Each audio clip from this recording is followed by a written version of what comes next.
Gênesis, capítulo de número 37, vai nos falar que Jacó teve um filho da sua velhice chamado José. José tem por significado aquele que acrescenta, e José ele nasceu debaixo de oração, porque sua mãe, Raquel, ela era estéril, era alguém que não poderia gerar, era alguém que não poderia ter um crescimento. Raquel, sua mãe, vive dentro da casa de Jacó debaixo de uma disputa junto com Lia, que era sua primeira esposa. Raquel vive debaixo de disputa porque Lia gera, porém Raquel não pode gerar.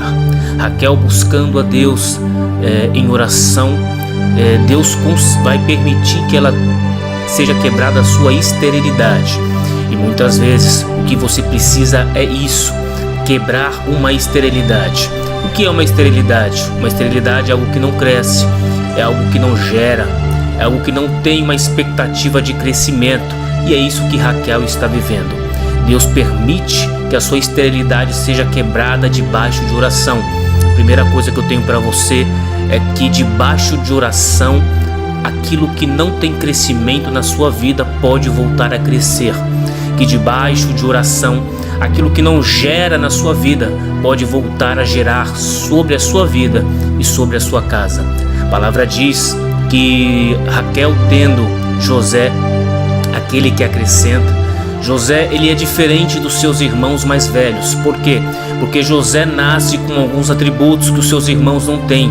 E um dos atributos mais importantes que José nasce é o dom de sonhar, ter sonhos de Deus, ter revelações de Deus dentro da casa, e o princípio de obedecer e o princípio de denunciar o erro.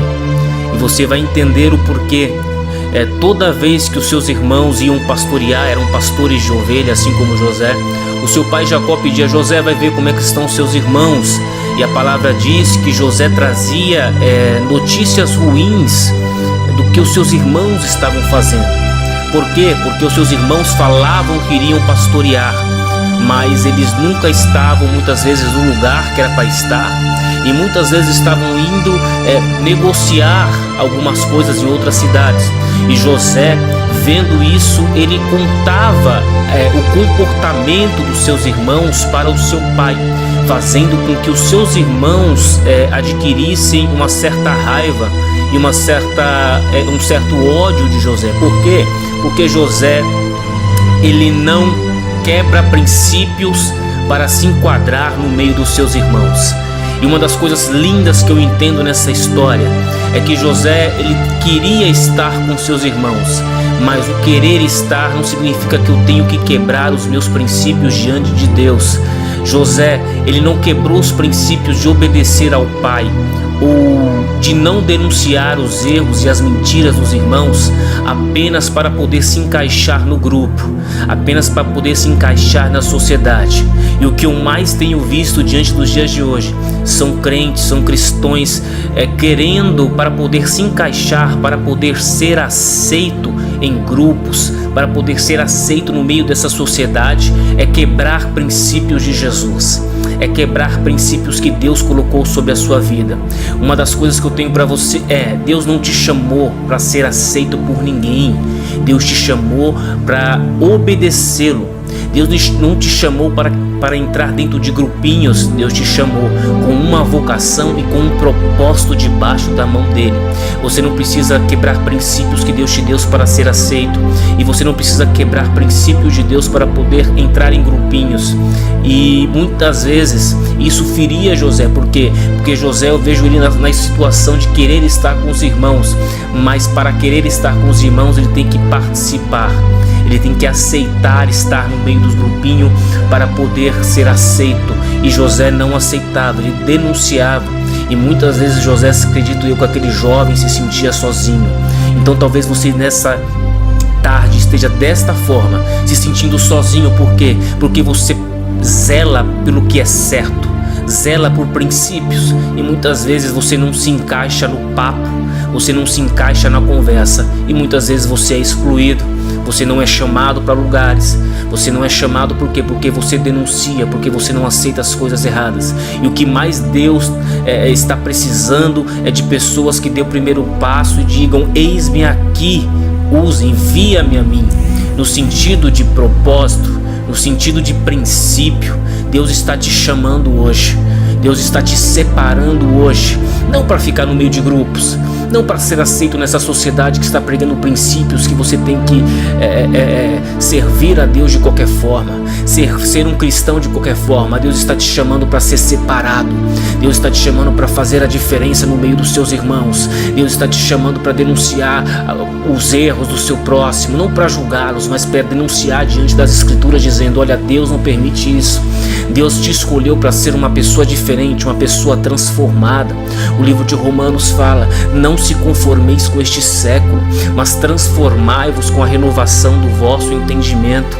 E é isso que Deus quer para a sua vida: uma mente nova, uma mente transformada, uma mente que não aceite mais os erros de outrora, os erros que você cometia no passado, mas uma geração que se levanta para combater e para defender os princípios de Deus, os princípios de Cristo. José era uma dessas pessoas, e os seus irmãos criaram ódio de José, a ponto de não conseguirem mais falar com José pacificamente, a ponto de não conseguir mais olhar José e não ter raiva dele, simplesmente porque ele denunciava a mentira, simplesmente porque ele denunciava os seus erros. A palavra diz assim que José recebe sonhos de Deus, e quando ele sonha, ele vê o futuro onde os seus irmãos se prostram diante dele, mas quando ele acorda dentro de sua casa, ele tem que encarar a realidade.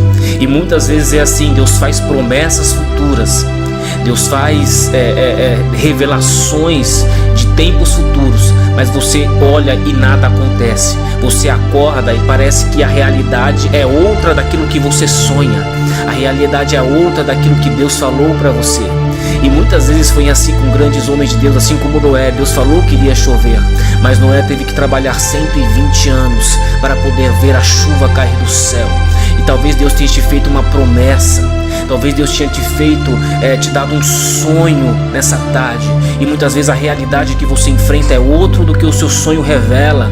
Deus está dizendo para você: confia em Deus, continua debaixo de oração, continua debaixo de separação, continua debaixo de consagração, porque o que você vai entender lá na frente o que você está passando agora. A palavra diz que José mais uma vez a obedecer ao seu pai, e os seus irmãos foram para Siquém para poder pastorear. E o seu pai fala: José, vai ver como é que estão os seus irmãos. Quando José está se aproximando, um homem que andava errante vem até ele, e José pergunta ao homem se ele tinha visto os seus irmãos, e o homem fala que eles não estão em Siquém, mas eles estão em Dotã.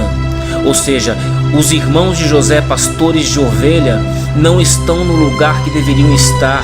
Eles estão em Dotã. Dotã é lugar de comércio. Eles estão comercializando quando deveriam estar pastoreando. E é exatamente o que nós estamos vivendo na nossa geração. Pessoas que foram chamadas para pastorear estão comercializando as ovelhas do Senhor. Pessoas que foram chamados com um propósito. Quando José vai até os seus irmãos, eles não estão no lugar que o pai deles pediu para ele estar, mas eles estão fora do lugar. Eles não estão se posicionados. A palavra diz que quem ficou sabendo não foi José em primeiro lugar, foi um homem que andava errante. Ou seja, está tão escandaloso o comércio que outras pessoas já estão sabendo. É por isso que na nossa geração está tão escandaloso o comércio dentro das igrejas, que outras pessoas já não estão querendo nem entrar na igreja, porque ela não está sendo mais conhecida como a igreja que pastoreia, mas ela está sendo conhecida como a igreja que comercializa. E Deus não te chamou para comercializar, Deus te chamou com um propósito dentro da casa dele, com o propósito de pastorear, com o propósito de cuidar, com o propósito de obedecer acima de tudo a palavra de Deus. A palavra diz assim que quando José vem, os irmãos olham para ele e falam: lá vem o sonhador. Tramam contra José, jogam José dentro de uma cisterna vazia e depois comercializam o próprio irmão, dizendo: vamos vendê-lo. E quando chega uma notícia na casa de Jacó, é que o filho que ele amava, o filho que obedecia, já não está na casa, mas o filho morreu. Mas o que eu acho interessante aqui é que enquanto os irmãos estão colocando uma mentira para encobrir a verdade, para encobrir os seus próprios atos, os seus próprios erros, é o que muitos líderes estão fazendo, inventando mentiras para encobrir a sua matança, para encobrir os seus erros, para encobrir as suas mentiras. Era o princípio de Deus começar a história e o propósito de José na terra do Egito, junto aos ismaelitas. Nem sempre o que Deus tem para mim é no meu lugar de conforto, porque lugar de conforto não gera, lugar de conforto muitas vezes não dá crescimento. Não se escandalize se Deus começar a te levar para outros lugares, para você conhecer e ter experiências, para você amadurecer diante da presença dele. Muitas vezes Deus tira o conforto para poder amadurecer em uma terra que eu nem conheço, com pessoas que eu nem conheço. José vai começar o princípio do cuidado de Deus no Egito, porque a palavra diz que quando ele foi vendido para Potifar, a palavra diz assim: e o Senhor era com José. Ou seja, a escritura avisa que Deus era com José quando José foi vendido, quando José foi jogado na cisterna, quando os próprios irmãos de José queriam matá-lo, simplesmente para apagar o nome dele, para poder se livrar da denúncia dos seus erros. Deus está fazendo algo na sua vida. Talvez você não esteja vendo, talvez você esteja sendo vendido, talvez você esteja sendo enganado, talvez estejam se levantando caluniadores para dizer contra você, para matar o seu propósito. Mas aquele que nasce debaixo de oração, ele tem propósito diante de Deus. É o que Deus tem para a sua vida hoje, é o que Deus tem para a sua casa hoje, para a sua família hoje. Que Deus abençoe você no nome de Jesus poderosamente.